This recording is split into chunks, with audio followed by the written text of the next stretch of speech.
Hola, eh, como sabrán por el título de este video, esto pretende ser una especie de lecciones grabadas de homenaje al gran filósofo ecuatoriano mexicano Bolívar Echeverría. El pasado 5 de junio se cumplieron 10 años de su fallecimiento y fundamentalmente en Quito y en México se celebraron algunos eventos virtuales para conmemorar esta fecha. Yo por mi parte quería hacer lo mismo, subiendo tres lecciones en torno a la obra de Bolívar Echeverría y trabajando algunos de los conceptos que yo considero que son los conceptos fundamentales para aproximarse a su obra. Así que esta va a ser la primera de estas tres lecciones. La segunda lección seguramente esté dividida en dos partes, eso ya lo veremos, que se irán subiendo a la plataforma de YouTube durante el mes de junio, que es el mes justamente en el que conmemoramos el fallecimiento de Bolívar. Esta primera lección quiero dedicarla a dos nociones fundamentales sin las cuales, a mi modo de ver, no se entiende la obra de Bolívar Echeverría. No se entiende el marco en el que se inserta su pensamiento y las preocupaciones fundamentales a partir de las cuales despliega todo su aparato teórico y conceptual. Es por eso que esta primera lección se la vamos a dedicar a lo que yo considero es una poderosa crítica de Bolívar Echeverría al humanismo y el papel fundamental que tiene la crisis del marxismo en el pensamiento de Bolívar. En ese sentido, por razones que a lo largo de esta lección, básicamente, pero quizás también en alguna de las otras profundice un poco más, la obra de Bolívar puede ponerse necesariamente, o más bien necesariamente tiene que ponerse en diálogo, evidentemente con Martin Heidegger, a quien Bolívar leyó mucho, sobre todo durante sus años de juventud. Bien sabemos que durante la década de los 60 Bolívar fue a Berlín, bueno, fue a Alemania a tratar de estudiar con Heidegger y una vez rechazado por este, terminó estudiando en la Universidad Libre de Berlín, en la Freie Universität de Berlín. Eh, pero también, y este es un comentario mucho más polémico que sobre el que seguiré diciendo alguna cosa a lo largo de esta lección, creo que contrario a lo que podría parecer, y por muy herético que pueda sonar, la crítica al humanismo en Bolívar Echeverría también permite crear un puente conceptual o un diálogo entre Echeverría y curiosamente Luis Althusser, que es una figura, no sé si la figura con la que más polemiza Bolívar Echeverría, fundamentalmente durante la década del 70 y el 80, y una polémica silenciosa, como siempre fueron las polémicas de Bolívar Echeverría, que culmina en la publicación del discurso crítico de Marx, que creo que inevitablemente debe leerse como una respuesta a la interpretación del Capital para leer el Capital de Luis Althusser. Eh, es decir, hay una crítica compartida al humanismo con Althusser, y en eso necesariamente tiene que verse la presencia de un pensador común digamos, al background teórico de ambos filósofos. Por un lado, por supuesto, está Marx, Althusser y Marx, pero Althusser y Echeverría comparten la centralidad de la figura de Marx, su pensamiento, pero otro definitivamente es, como decíamos, Martin Heidegger. Martin Heidegger, en su conocida Carta sobre el Humanismo, desarrolla una serie de reflexiones que va a recuperar efectivamente Luis Althusser y que le harán decir, primero en la Revolución Teórica de Marx y después en Paralelo al Capital, que el marxismo es un antihumanismo, así lo dice en la Revolución Teórica de Marx, y en Paralelo al Capital matiza un poco esta afirmación que le hizo víctima varias críticas, para decir que el marxismo es un ahumanismo, un un ahumanismo y un ahistoricismo. Quizás en una próxima lección abordemos el pensamiento del Althusser y podríamos profundizar en qué trataba de decir el filósofo francés con esto. En cualquier caso, eh, esta crítica que hace, que despliega Heidegger al humanismo en su carta sobre el humanismo, que es una respuesta fundamentalmente a la comprensión sartreana del existencialismo como un humanismo, fue muy importante para Bolívar Echeverría y de hecho le dedica en la UNAM algunas lecciones al estudio de este texto de Martin Heidegger. ¿Qué dice pues Heidegger en este texto? Vamos a decirlo muy someramente. Primero, para Heidegger no se trata de pensar al hombre, sino de pensar al ser. Esto, por supuesto, es una afirmación que habría que matizarse de muchos modos. También el modo en cómo entiende esto Heidegger a lo largo de sus trayectorias filosóficas se modifica. Pero hay que retener fundamentalmente esta idea. No se trata de pensar al hombre, se trata de pensar al ser. Y en eso lo sigue muy estrechamente Louis Althusser, cuando afirma que para el marxismo no se trata de pensar al hombre, sino a los modos históricamente dados de las formaciones sociales y a las combinaciones que hacen posibles la existencia real de esas formas sociales, de esas formaciones sociales. Y en un sentido muy cercano a esto, Bolívar Echeverría sostendrá que no se trata de pensar al hombre, sino de pensar, y en esto sigue siendo muy heideggeriano, de pensar a las diversas configuraciones históricas de la vida cotidiana, a los diversos ete, que son morada y refugio para soportar la ambivalencia y contradicción de la vida humana en general y del hecho capitalista en particular. Esto es algo a lo que volveremos necesariamente en la próxima lección. Por ahora, retengamos nada más de esto. Ahora, Althusser y Echeverría comparten con Heidegger la idea de que todo humanismo presupone un concepto esencial de lo que sería el hombre. Es decir, que todo humanismo es una metafísica o una antropología, por decirlo de otro modo. Todo humanismo ya hace del ser humano el hombre. En ese sentido, tanto Althusser como Echeverría comparten que esta conversión del ser humano en un ser como el hombre, dotado de una esencialidad transhistórica, es inaceptable para una teoría que hace precisamente de la existencia histórica de las formas de lo humano la dimensión fundamental de su comprensión del mundo. Es decir, de algún modo,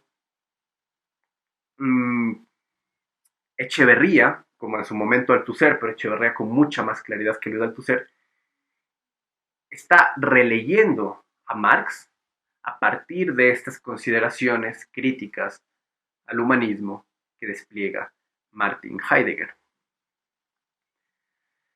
En ese sentido, uno puede volver a la cuarta de las tesis sobre modernidad y capitalismo de Bolívar Echeverría, que se publicaron definitivamente en su versión definitiva en Las ilusiones de la modernidad de 1995, porque en esta tesis Echeverría desarrolla los que considera son los rasgos característicos de la vida moderna.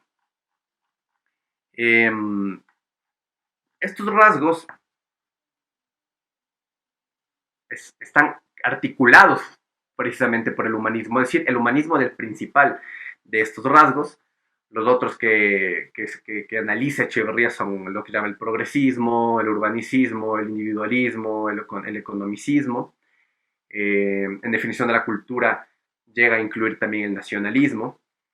Pero central es el humanismo, porque en el humanismo Echeverría encuentra esta tendencia propia y característica de la modernidad a constituir al ser humano precisamente en hombre o sujeto independiente, que como tal sería el fundamento de toda la realidad y en concreto el fundamento de la naturaleza. Es decir, el triunfo de la técnica racionalizadora e instrumental sobre la técnica mágica arcaica es una condición objetiva de posibilidad de despliegue de este humanismo. ¿Qué nos está sugiriendo aquí Bolívar Echeverría? Nos está sugiriendo que no hay un humanismo abstracto e independiente de las condiciones de su posibilidad, que son condiciones específicamente técnicas, por lo que acabamos de decir, y esto es algo que tendremos que retener muy bien para cuando abordemos el concepto de modernidad de Bolívar. Aunque seguramente lo fundamental, aunque Echeverría no lo destaca diciéndolo de este modo, es que todo humanismo, esto es más Heidegger que Echeverría, pero Echeverría definitivamente comulga con esta idea, todo humanismo se sostiene en una específica metafísica que le da una determinada configuración, visibilidad y uso a esa técnica que es condición de posibilidad de su despliegue.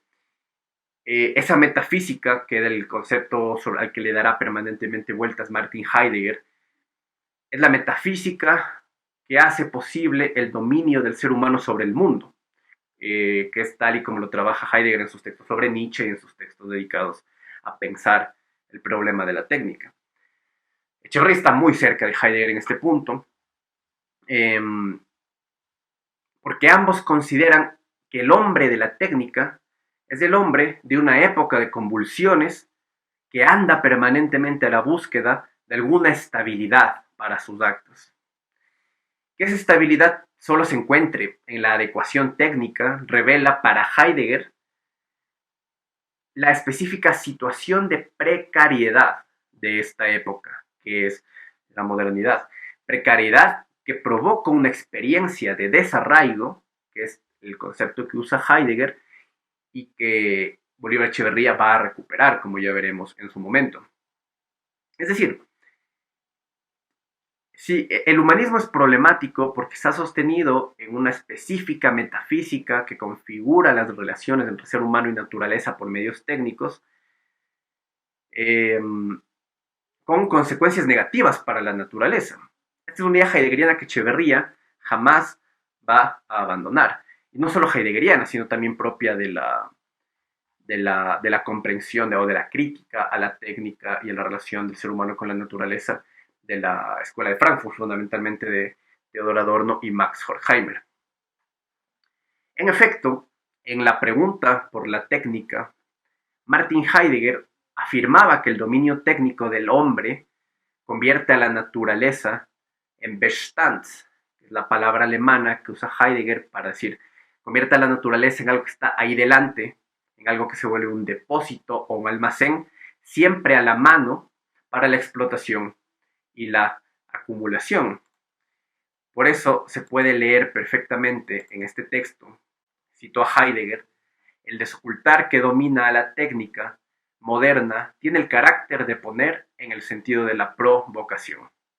Esta acontece de tal manera que se descubren las energías ocultas en la naturaleza. Lo descubierto es transformado, lo transformado acumulado, lo acumulado a su vez repartido y lo repartido se renueva cambiado. Esta es una idea que Echeverría va a repetir casi textualmente.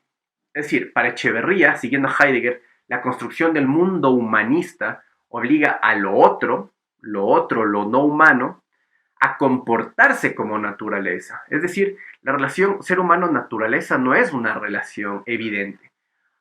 Todo lo no humano es un otro que, explotado de este modo por medios técnicos, se reduce a la condición de naturaleza. Naturaleza entendida como ¿qué? Como un conjunto de reservas o Bestand, precisamente, disponibles para el uso humano. Para Echeverría, esta sería la ibris o desmesura constitutiva de la modernidad. Con lo cual, el fundamento de este humanismo radica, y esta es una cosa específicamente de Echeverría, es una lectura específicamente de Echeverría, ya no tanto de Heidegger, el fundamento de este humanismo radica en el buen éxito económico de la estrategia que el ser humano elevado a sujeto u hombre, un sujeto u hombre que es entendido metafísicamente como animal racional, El fundamento del humanismo depende del buen éxito que ese hombre constituido de ese modo tenga en su lucha contra la naturaleza. Es decir, el éxito económico convence al hombre de que es un sujeto o un fundamento, una fuente de actividad autosubsistente. Y ahí hay que recordar precisamente que el concepto de sujeto viene del latín substare, que del modo como del latín se tradujo desde el griego el término usía, que substare es precisamente aquello que subyace a lo que está ahí adelante, es decir, el sustrato, el fundamento de toda la realidad. En la modernidad, es del ser humano elevado a hombre, lo que pasa a constituirse en ese substare, en esa sustancia que le da su fundamento a todo lo que existe. Y uno puede decir que así comprendidas las cosas, el propio Marx puede entenderse como un pensador moderno en ese sentido. Uno puede pensar en alguna de las tesis sobre Feuerbach, en las que Marx dice que la cuestión de si hay o no hay una verdad objetiva no es una cuestión teórica, sino una cuestión práctica. Es decir, la verdad de lo ente depende de la capacidad del ser humano para constituirse en fundamento de aquello ente, en el caso de Marx, a través del trabajo productivo. En fin, no podemos ahondar en esto, pero sí, para volver a la idea de Echeverría, en Echeverría el humanismo siempre viene acompañado de racionalismo.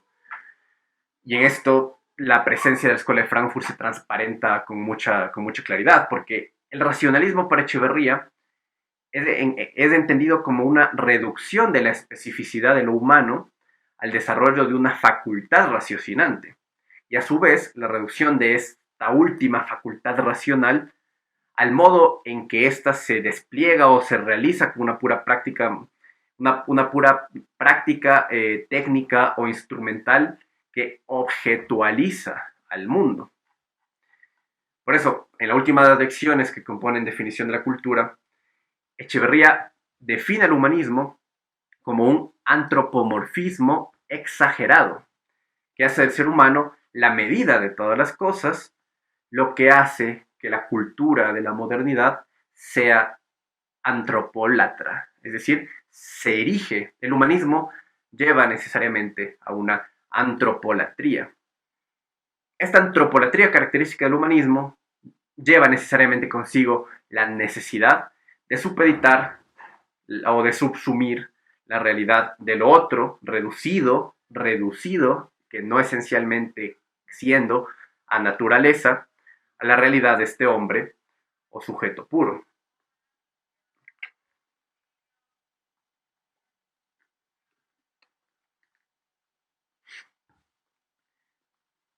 En el último de sus textos publicados, que es Modernidad y Blanquitud, Bolívar Echeverría continúa precisamente esta crítica al humanismo, aunque, a diferencia de los textos anteriores, aquí se evidencia con mucha claridad el distanciamiento respecto de la conceptualidad de Heidegger.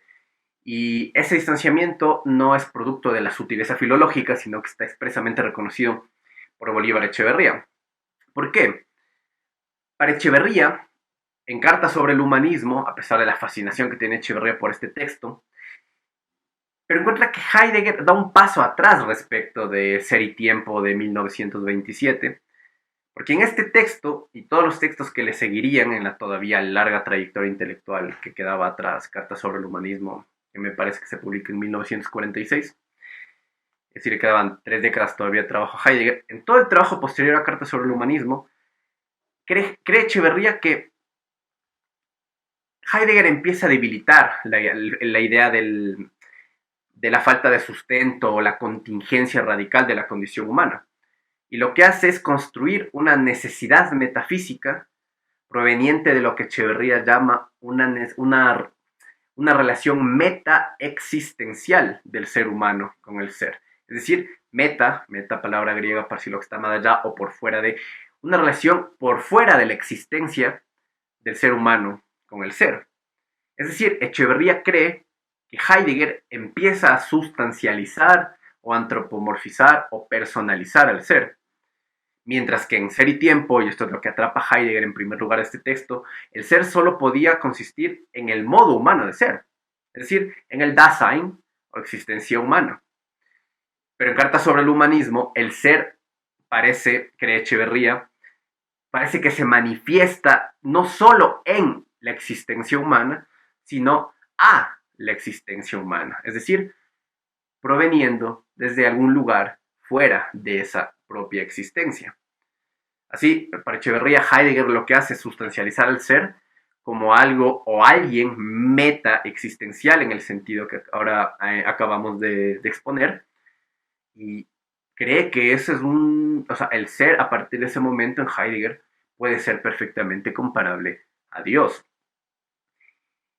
Esa es la razón de que, a pesar de que siempre estuvo trabajando con ambos, Echeverría comienza a preferir lo que él considera es la vía atea y antimetafísica de Sartre y su existencialismo, porque Sartre enfatiza lo que Heidegger había teorizado brillantemente en Ser y Tiempo, y que Sartre lo recupera fundamentalmente en El Ser y la Nada, que es la idea del estado de yecto, es decir, la condición de arrojado del Dasein humano.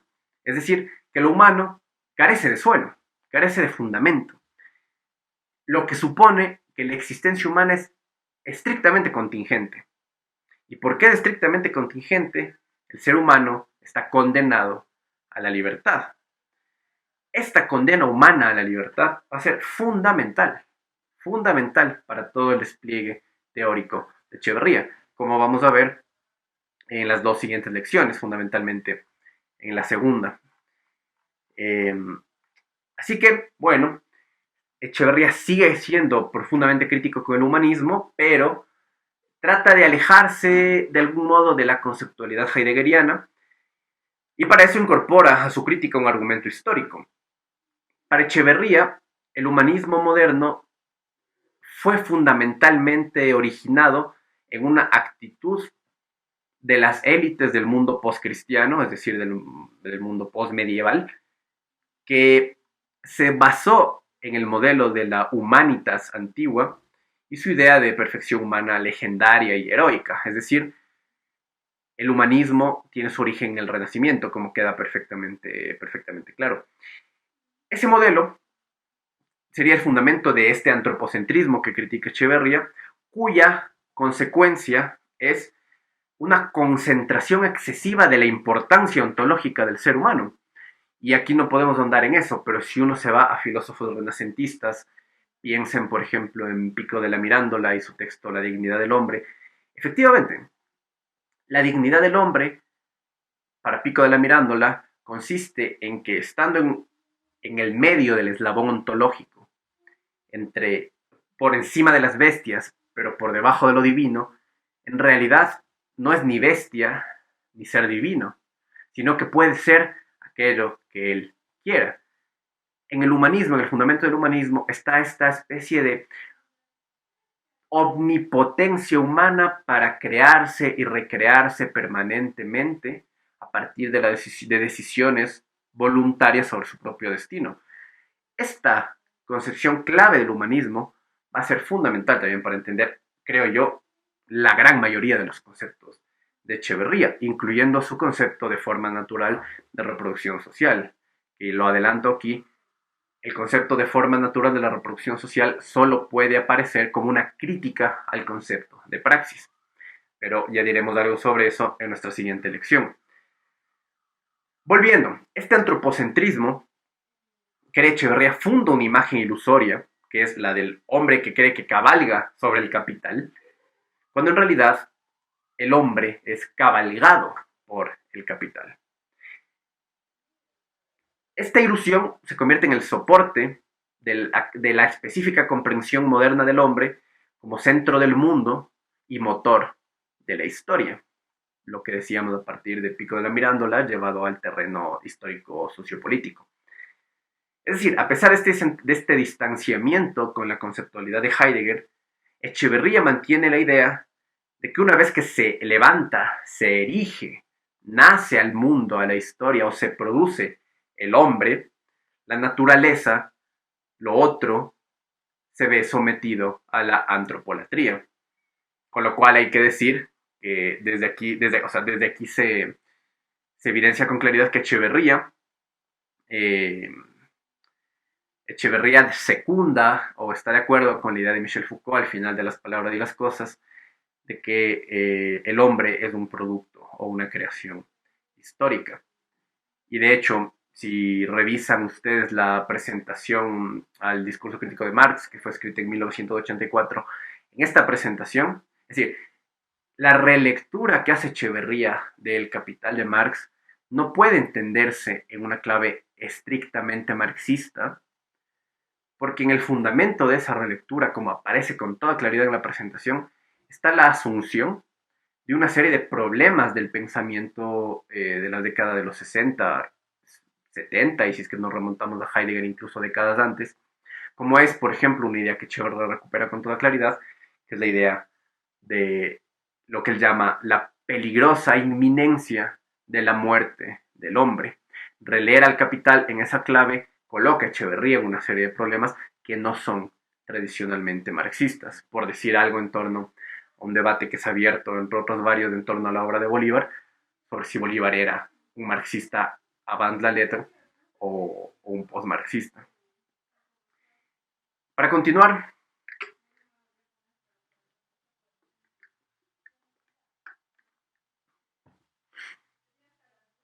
hay que mostrar que alejándose de Heidegger sin abandonarlo, pero alejándose en Modernidad y Blanquitud, Echeverría añade un nuevo elemento a su crítica al humanismo, que es el concepto de enajenación, que es un concepto que acompaña toda la obra de Bolívar.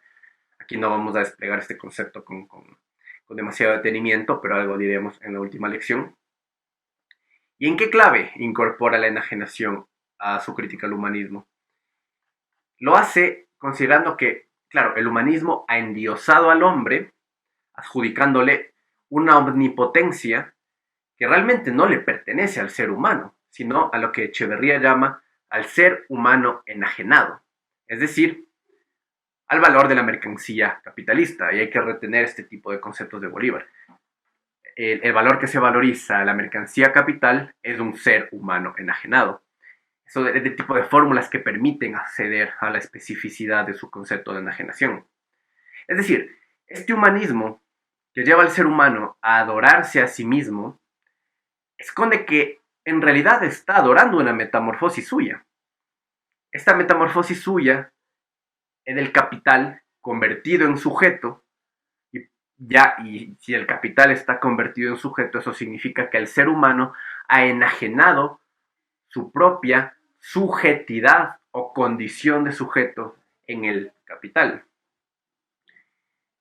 Y esto también, digamos, la forclusión, el ocultamiento, la represión de este hecho es una consecuencia también de la comprensión humanista del ser humano.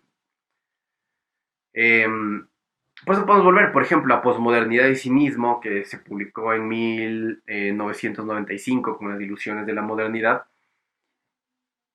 Porque este texto Echeverría muestra que la comprensión del hombre como fundamento de la realidad del mundo da origen a la cultura política moderna en su especificidad, es decir, como una cultura política que es humanista,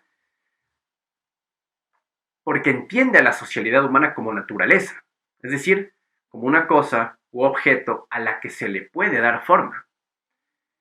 Esta comprensión de la política, cree Echeverría, no ve en las instituciones que dan forma a la vida social otra cosa que pura intención humana objetivada.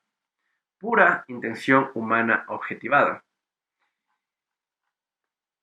Es decir, la cultura política humanista es denunciada por Echeverría como realista en la medida en que adquiere la confianza en su poder de la fuente de la expansión de la riqueza capitalista y del crecimiento, que asume que es ilimitado, de las fuerzas productivas.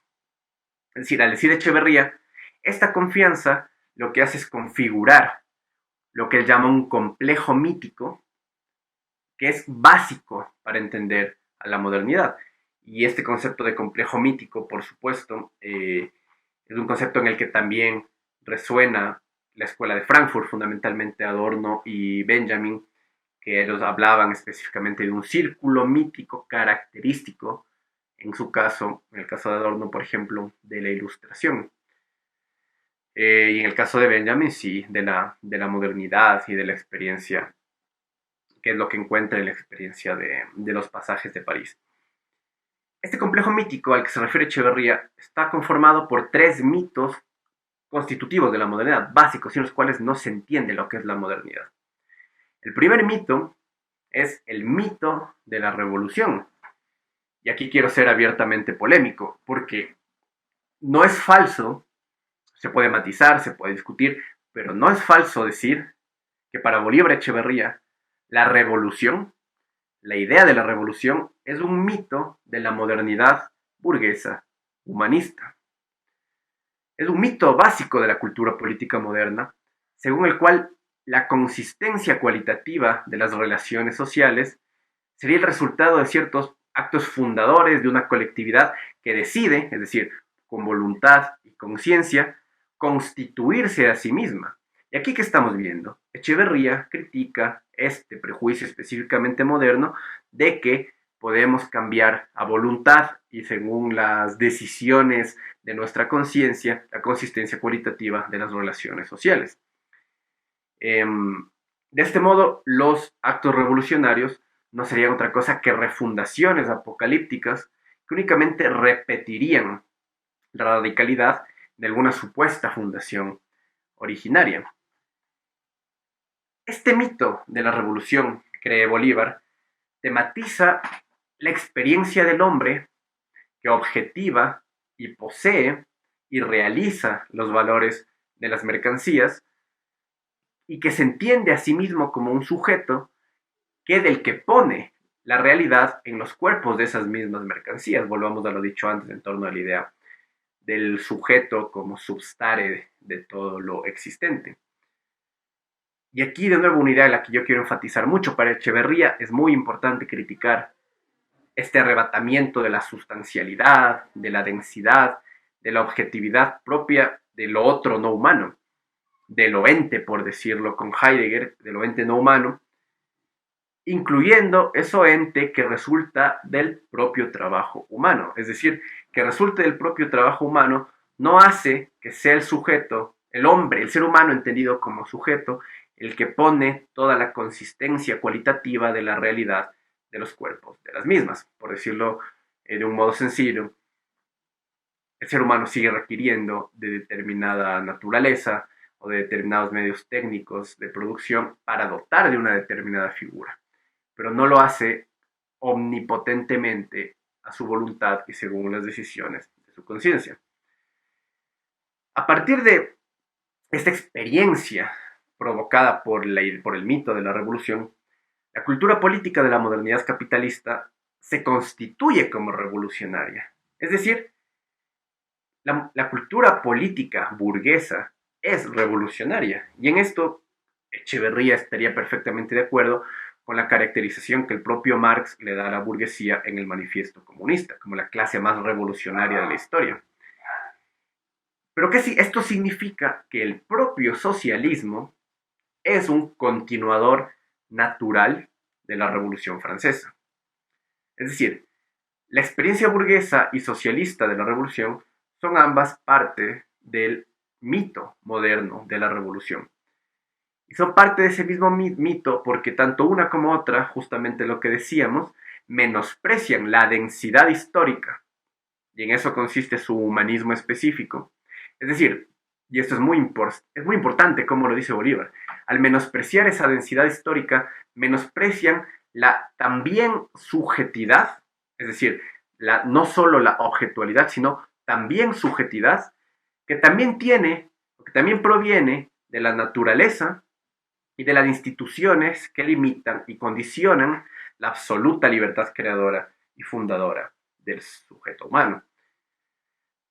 Aquí creo que se puede decir que uno puede extraer de esto la idea de que para Bolívar subjetividad es o dotado de subjetividad está aquello que está dotado de densidad o, o del peso de una objetividad específica. Por eso parece poder sacarse razonablemente de estas ideas de Bolívar, no solo el ser humano es sujeto.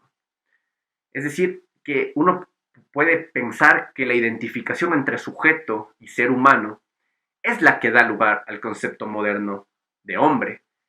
Es decir, hay subjetividad en tanto densidad y objetualidad, también en lo otro no humano, y en las instituciones, en la naturaleza, en la historia.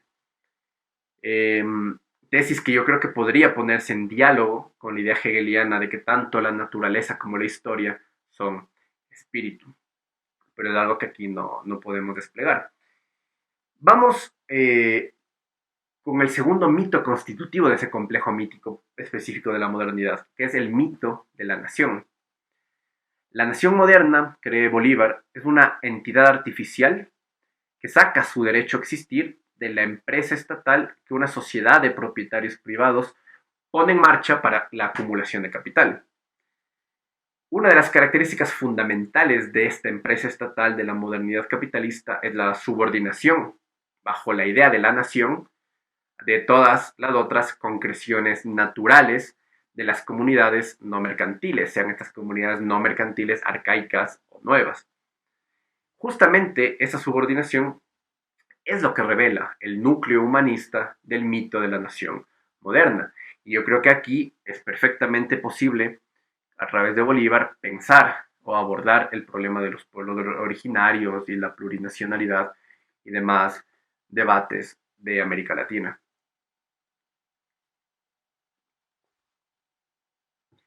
Y el tercer mito es el mito de la democracia, que consiste en la creación de una representación bicefática, bicéfala, de doble entrada entre los intereses privados y los intereses públicos, porque presupone que son mutuamente traducibles estos dos grupos de intereses, los privados y los públicos, a través de la construcción de consensos discursivos racionales. Y en esto, veladamente como siempre, pero es evidente la crítica que está haciendo Bolívar a la comprensión de Jürgen Habermas sobre la posibilidad de una democracia deliberativa.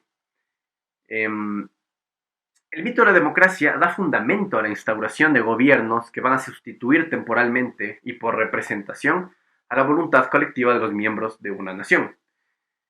Este mito de la democracia es humanista porque está sentado sobre la afirmación de la soberanía del sujeto humano sobre su propio destino. Eso es lo que lo hace humanista. ¿Y cómo sería este sujeto humano soberano sobre su propio destino? Por vía de la participación a través de los mecanismos de la representación de todos y cada uno de los individuos en la constitución de dicho sujeto humano. Es decir, uno de las claves de este humanismo moderno es la idea de que cada sujeto, a través de los mecanismos y las instituciones de la representación de la democracia moderna, está de hecho participando en la constitución de ese gran sujeto que sería la comunidad humana y del destino de esta. Creo que estos son los lineamientos básicos, fundamentales de la crítica de Echeverría al humanismo. Y la segunda parte de esta primera lección quiero dedicarlo a lo que a mí me parece el segundo ámbito fundamental sin el cual es difícil entender bien la propuesta filosófica de Bolívar Echeverría. Y este elemento es la crisis del marxismo. Es interesante que Bolívar Echeverría inserte todo este conjunto de discusiones o la agrupe o que aparezca cuando está discutiendo sobre todo esto, la idea de la posmodernidad. Es decir, todo esto debe verse como lo que hemos dicho sobre el humanismo y lo que viene ahora sobre la crisis del marxismo, debe verse como la intervención particular que hace Bolívar en el debate en torno a la posmodernidad. Y por eso Bolívar Echeverría habla o entiende la posmodernidad como una forma de fatiga, habla de la fatiga posmoderna. Esta fatiga posmoderna sería característica de la época contemporánea,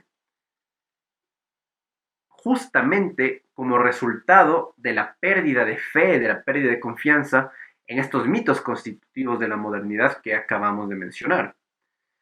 Porque la promesa de esta progresiva democratización o la promesa de unas fuerzas productivas que alcancen la abundancia, ya no se la cree nadie.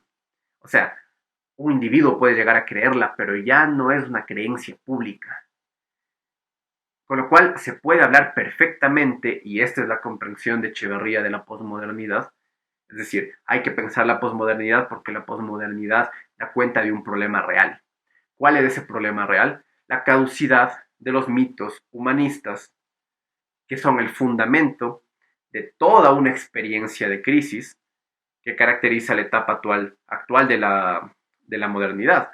Crisis en Echeverría no es un concepto económico, no es un concepto sociológico, no es un concepto politológico, es un concepto ontológico. Es una experiencia constitutiva de la forma actual de la modernidad, esta experiencia de la crisis, que se traduce además, y por eso de nuevo, la posmodernidad en Echeverría es un problema importante de ser pensado, porque no estamos hablando, o sea, estamos hablando de la caducidad de los mitos humanistas básicos de la modernidad, también, y en consecuencia, necesariamente con eso, de la caducidad de la cultura política moderna, que pone de manifiesto su incapacidad para llevar a cabo lo que, a fin de cuentas, era la tarea del complejo mítico humanista, que es el crear la idea de que es posible efectuar en la historia la identificación entre la voluntad humana del sujeto o del hombre y la voluntad cósica de la riqueza capitalista. Una de las grandes manifestaciones de esta fatiga posmoderna a la que asistimos, producto de la caducidad y la crisis de los grandes mitos de la modernidad humanista, es que está en crisis también lo que Echeverría llama el espíritu de la utopía. Una crisis que se ha hecho manifiesto en tres, o más bien, no la crisis, un espíritu de la utopía que se hizo manifiesto en tres momentos a lo largo de la modernidad. Primero, en esa tentación de cambiar al mundo que apareció primero en la dimensión política que se materializó en las revoluciones burguesas.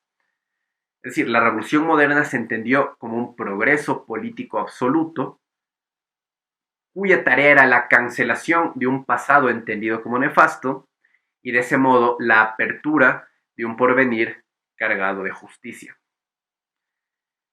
Pero este momento del espíritu de la utopía se cierra y este espíritu se traslada de del ámbito político revolucionario al ámbito de la modernización técnica y del incremento de las fuerzas productivas. Es decir, se pasa a entender que es este desarrollo de las fuerzas productivas lo que terminaría realizando las promesas de justicia y paz que son propias de la modernidad. Pero este momento también se cierra. Y el espíritu de la utopía se traslada por último a un tercer ámbito, fundamentalmente a partir de finales del siglo XIX, cree Echeverría.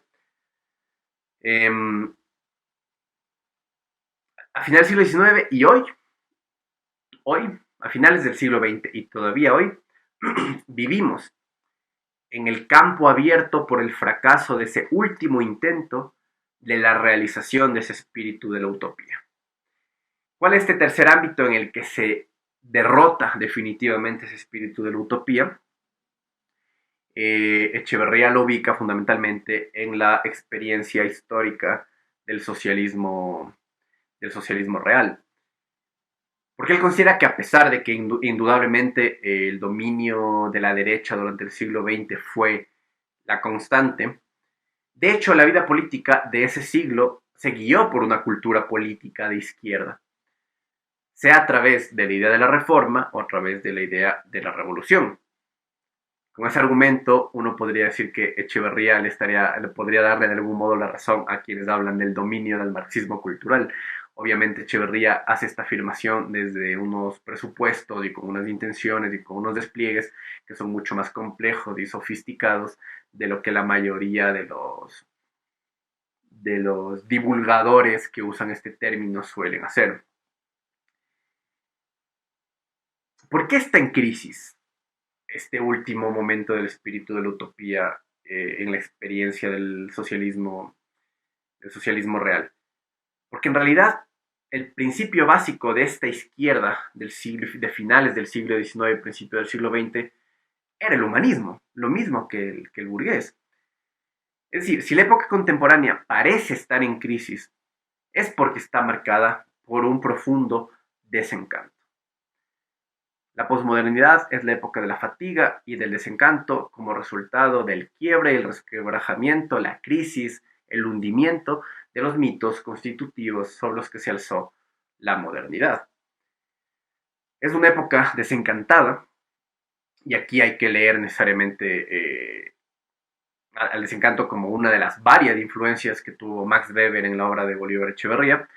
Suele destacarse exclusivamente esa especie de corrección o de superación, como suele tratar de verse, que hace Bolívar Echeverría respecto de Weber en su comprensión del etos de la modernidad, diciendo que no es la ética protestante el único espíritu constitutivo del capitalismo, sino que habría otros tres, como despliega Bolívar Echeverría.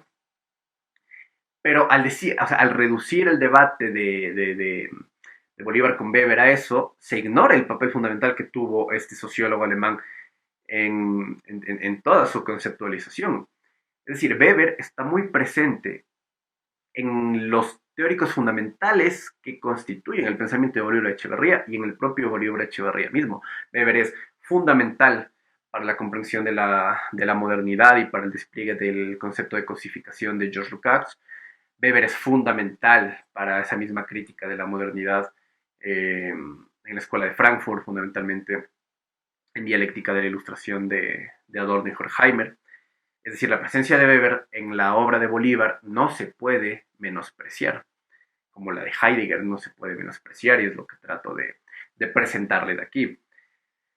Es una época de desencanto, decía, porque vivimos en la desconfianza absoluta a la gran alternativa que hubo en el siglo XX al capitalismo, que fue ese socialismo progresista y su convicción de que era el vehículo para la realización de la utopía. Esa desconfianza se traduce en una experiencia profunda, constitutiva de nuestra vida cotidiana, postmoderna, si es que vale llamarla así, contemporánea.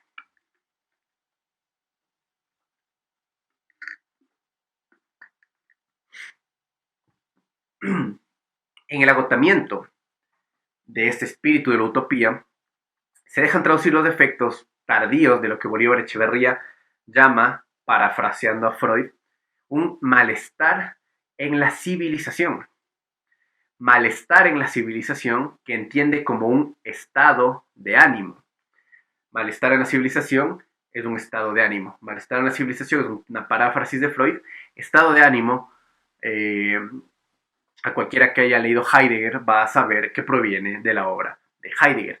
El estado de ánimo en Heidegger es un concepto de ontología, más bien, a partir de la influencia de Heidegger, esta idea del estado de ánimo, del malestar en la civilización, que es característico de la fatiga y el desencanto postmoderno, se convierte en Bolívar Echeverría en un concepto de ontología histórica. Es decir, un concepto que describe lo constitutivo, lo característico, vamos a decir, lo esencial de la experiencia del mundo contemporáneo, pero que, sin embargo, este específico estado de ánimo que del malestar en la civilización es propio del occidente europeo desde que se abre para lo humano el fundamento técnico de la modernidad. ¿Cuál es este fundamento técnico de la modernidad? Lo vamos a ver en la lección dedicada a la modernidad. Por ahora es importante nada más decir que el malestar en la civilización del que habla Echeverría determina la experiencia cotidiana que resulta del fracaso de la modernidad capitalista para producir la abundancia material y con ello, a partir de la abundancia material, la emancipación. Es decir, Echeverría en esto lo tiene muy claro. No hay posibilidad de emancipación sin abundancia material. Y aquí también hay que decir que, aunque este malestar en la civilización, que es un estado de ánimo constitutivo, determina la experiencia de la cotidianidad de esa modernidad, pero en realidad no es causado por esa modernidad. Es decir, determina la experiencia constitutiva de la modernidad capitalista, pero no es causada por el capitalismo, porque viene desde antes, desde el fundamento técnico de la modernidad que es anterior al capitalismo. Pero de nuevo, esto es algo a lo que vamos a volver en la lección sobre modernidad. Pero hay que retener esta idea que es muy importante. Este malestar del que habla Echeverría se va haciendo más agudo y más agudo y más agudo hasta casi alrededor del siglo XVI y XVII y ascendentemente hasta el siglo XIX, se convierte en el horizonte anímico por excelencia de la experiencia cotidiana, de la experiencia cotidiana de la modernidad. Es por eso que en Echeverría la crisis contemporánea no puede ser vista como una crisis esporádica o pasajera, porque es una crisis radical del modelo de civilización que apareció o se produjo en ese encuentro sobredeterminante entre capitalismo y modernidad. De nuevo, modernidad y capitalismo no son lo mismo. Hay fenómenos modernos como el, el malestar en la civilización, que es perfectamente distinguible en su origen del capitalismo. Eh, de nuevo, volveremos a eso en la lección pertinente. Es decir, la modernidad efectiva, la modernidad realmente existente, junto con su propuesta civilizatoria que se funda en el imperativo de la acumulación de capital, es la que está en crisis, porque ya no da más de sí, porque es un proyecto civilizatorio que pone en riesgo la vida humana y la vida de todo lo otro no humano. La única salida posible a esta experiencia que caracteriza lo postmoderno, esta experiencia de fatiga, esta experiencia de desencanto, esta agudizadísima experiencia de malestar civilizatorio que del estado de ánimo constitutivo de la vida cotidiana de esta forma de modernidad, la única salida posible a todo esto es, cree Echeverría, el paso a una modernidad diferente, a una modernidad no capitalista. Como modernidad y capitalismo son distinguibles, no son idénticos en Echeverría, hay pues la posibilidad de una modernidad no capitalista. Si es que esto se sostiene o no, es un debate que aquí no podemos profundizar, pero que es digno de hacer. Eh, Finalmente, hemos hablado de desencanto, de malestar, de fatiga.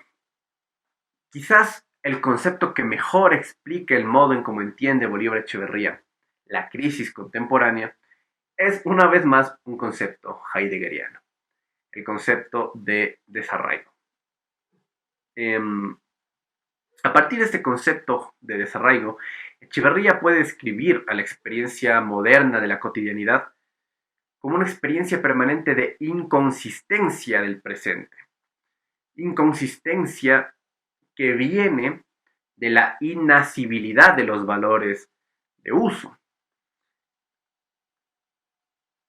La idea de que la modernidad está, de que la experiencia moderna está caracterizada por la inconsistencia, por la fugacidad, por la frugalidad, por la inasibilidad, es una idea que como tal ya aparece en Heidegger también.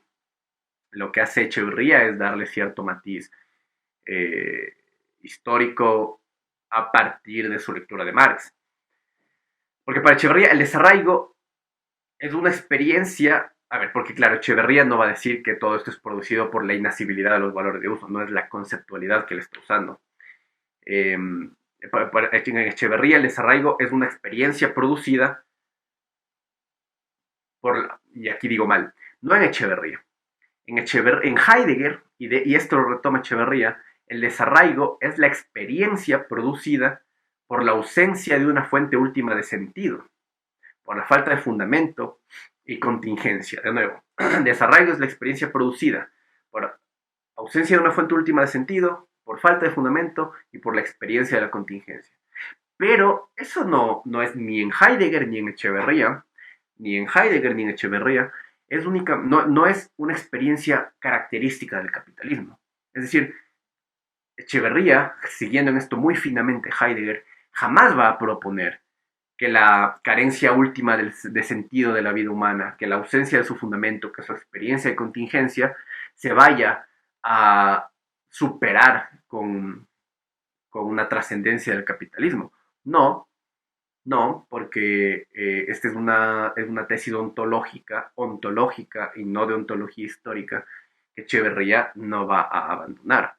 Porque lo otro sería asumir que puede haber una fuente última de sentido, un Dios finalmente, puede encontrarse un fundamento y la contingencia puede cambiarse por necesidad únicamente con cambiar el sistema socioeconómico que organiza nuestra vida. Y esa es una tesis que creyó toda la izquierda revolucionaria durante el siglo XX, pero es una tesis que en términos filosóficos es sumamente vulgar. Es decir, esta experiencia de desarraigo es propia de la existencia humana como tal y no solo de la experiencia del capitalismo. Eh, Ahora, lo que sí hace Echeverría es tratar de llevar esto a un terreno un poco más histórico, porque él dice, sí, él efectivamente acepta Heidegger, pero afirma que el desarraigo pertenece a las experiencias de lo invivible del mundo de la vida, que aparecen cada vez que fracasa el código que rige la cotidianidad, de que, en el caso de Echeverría, de la modernidad capitalista. Es decir, cuando fracasa lo que Echeverría, siguiendo también a Heidegger, llama ethos, o modo de uso estratégico del código del comportamiento humano. De nuevo, ethos es un modo de uso estratégico del código del comportamiento humano. Hay algunas cosas más que decir sobre el ethos, pero ya llegaremos a eso en la próxima lección. Cuando este ethos así entendido fracasa, cuando este ethos que está destinado a negar la contradicción capitalista, que está en el núcleo del mundo de la vida moderno, aparece con fuerza, con evidencia, la experiencia del desarraigo. Es decir, la experiencia del desarraigo es una experiencia constitutiva del humano, pero suele pasar inadvertida hasta que fracasa el modo en cómo nos relacionamos con la vida cotidiana. Cuando ese modo de relacionarnos con la vida cotidiana fracasa, emerge la experiencia del desarraigo. El ethos deja de resguardarnos contra esa experiencia de nuestra contingencia, de nuestra finitud, de nuestra carencia de fundamento, de la ausencia de un Dios, tenga el nombre que tenga, y hace evidente esa experiencia del desarraigo. Es decir, solamente cuando el ethos falla, se hace presente, por eso es del desarraigo, lo inasible de las formas concretas. Y esta es una tesis que es ampliamente fenomenológica, es decir, la experiencia de lo no familiar, de lo extraño, de lo que Heidegger llamaba unheimlich, utilizaba esta palabra que, sí, en su caso suele traducirse como infamiliar, como inhóspito, que es una palabra que también usaba Freud y que los traductores de Freud suelen traducir como ominoso, como siniestro. Esa experiencia de lo unheimlich de lo infamiliar, aparece cuando el código con el que nos relacionamos cotidianamente, con el modo en que desocultamos a los entes, digamos, fracasa. Sí, por ejemplo, cuando el martillo deja de cumplir con su función en tanto que martillo, pues nos percatamos es decir, se pierde la experiencia de la familiaridad con la que nos movemos en el mundo cotidiano. Esta es una idea de Heidegger que Echeverría trata de llevar a la comprensión misma de la crisis de la modernidad capitalista, a la experiencia de esa crisis, más bien.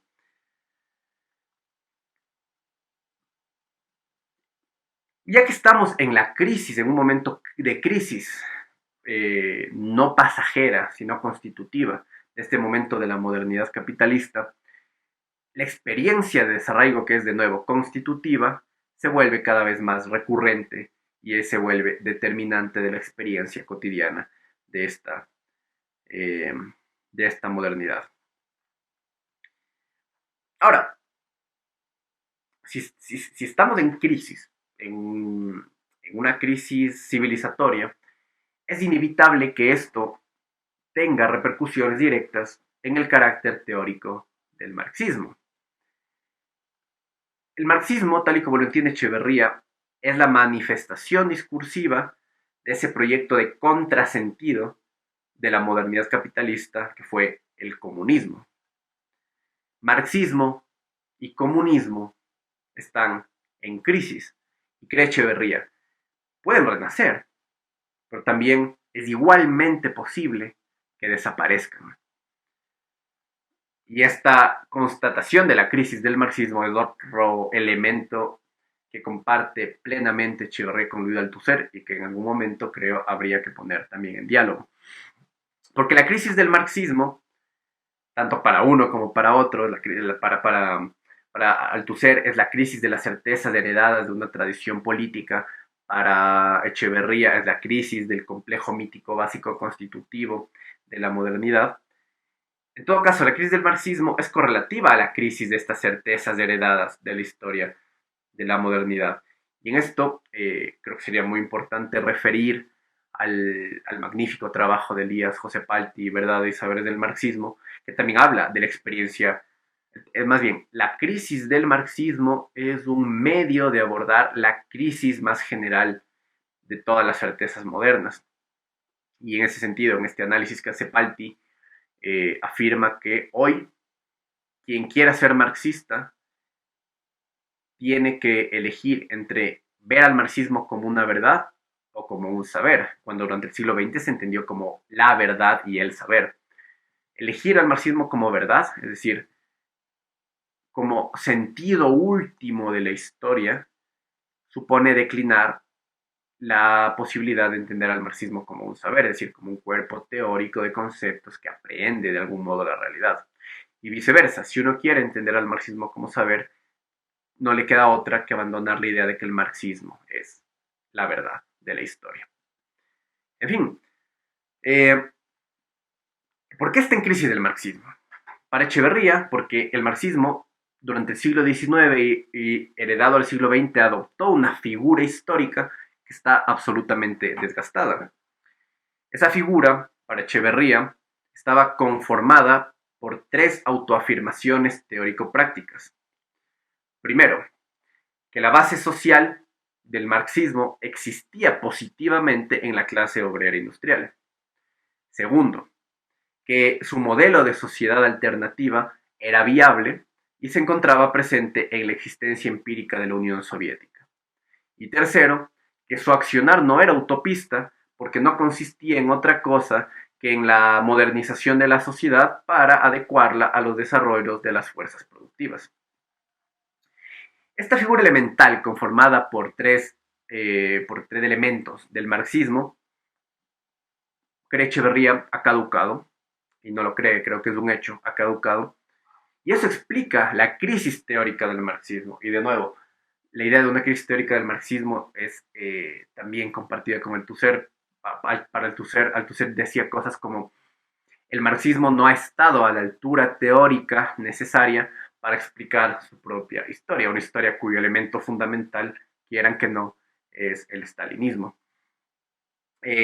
¿Por qué ha caducado? Primero, correlativo a cada uno de los elementos teórico-prácticos con los que se constituyó la figura básica del marxismo.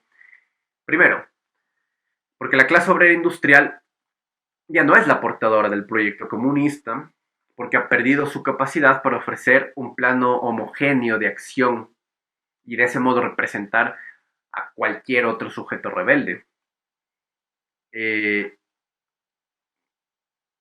y esa es una idea que Echeverría mantiene a lo largo de toda su obra, desde el discurso crítico de Marx hasta Modernidad y Blanquitud. Porque Echeverría Bueno, no entrar a esto, pero sí, es una idea que Echeverría mantiene a lo largo de su obra. Segunda razón por la que ha caducado esta figura básica del marxismo, porque la Unión Soviética y en general toda la experiencia del socialismo real, con los gulags y demás, solamente puede ser una cosa para el proyecto de una sociedad alternativa a la de la modernidad capitalista. Solo puede ser, el socialismo real, solo puede ser la imagen de aquello que la sociedad alternativa no puede ser. No puede ser. En la Unión Soviética, Echeverría no encuentra otra cosa que el contramodelo de aquello que podría ser una sociedad alternativa. Y tercero, y eso Echeverría estaba cerca de los críticos de la modernidad como Heidegger, como Escuela, como Adorno, como Horkheimer, eh, es que ya no es posible creer que la técnica tenga alguna bondad intrínseca, ni que sea suficiente con encaminarla hacia los objetivos de un modo de vida alternativo. Es decir, el marxismo como teoría está en crisis porque lo que está en crisis es una versión de sí mismo que adoptó desde los mismos tiempos de Marx. Otra idea que creo que pone en relación a Echeverría con Althusser. Es muy fácil culpar únicamente a Stalin, por ejemplo, de la historia de la perversión, si es que la palabra cabe, del marxismo. Se trata de encontrar qué hay en el propio momento de Marx que tiene que ser revisitado, reevaluado, criticado, refundado, etc. ¿Por qué? Porque desde la época de Marx, el marxismo se entendió a sí mismo como un saber científico positivo perteneciente a la clase obrera industrial y que por esa razón podía sustituir al saber burgués, ofreciendo unas garantías de racionalidad para la nueva sociedad. Eh, esta versión del marxismo como saber positivo es una versión inofensiva para Bolívar Echeverría. Y en ningún caso puede ofrecer un terreno común para lo que serían otros esbozos de discurso crítico.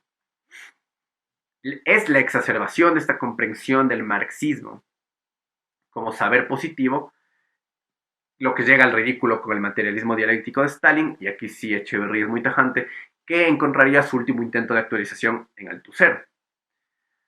Eh, la respuesta que ensaya Echeverría para una posible salida para la crisis del marxismo es dirigirse hacia los marxismos periféricos, heterodoxos, marginales, es decir, aquellos que, desviándose del marxismo dominante y gracias a los cuales eh, este ha logrado mantener cierto grado de radicalidad y efectividad revolucionario.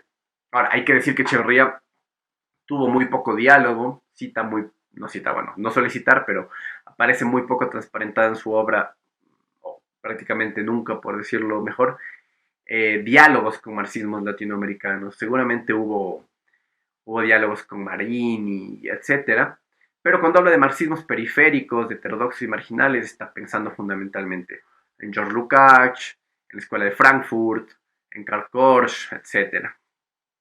Es decir, para Echeverría, una salida posible de la crisis del marxismo requiere reconocer insistentemente, por un lado, que el discurso comunista solo puede ser crítico. El discurso comunista solo puede ser crítico, es decir, no puede ser un discurso positivo, no puede ser un saber.